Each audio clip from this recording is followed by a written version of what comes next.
zase zpět a už se vzali. No takhle teď ta rodinka vypadá a vody.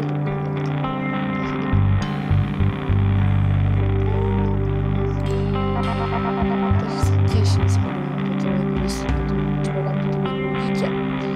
Tak ty se budu koupat na chvíli. A udělat to jsou něco smutnečko, to bylo zajímavé smutnečko,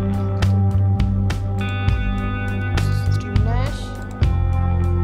A ty si taky zdržíme, taky si půjdeš spát. Nejsou držení unavený.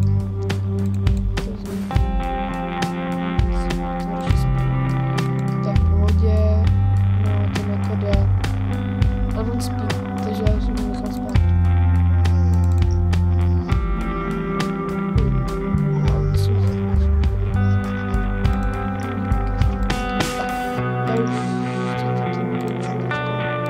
Protože to už jsem to celý hrát. Takže pokud chcete, abych natáčela další videa z Simska, tak dejte like a komentujte to. A promiňte, že já dám takovýhle krátký videa, protože je tam celkem dost nudu, že tam třeba jenom dělám kytky a tohle, takže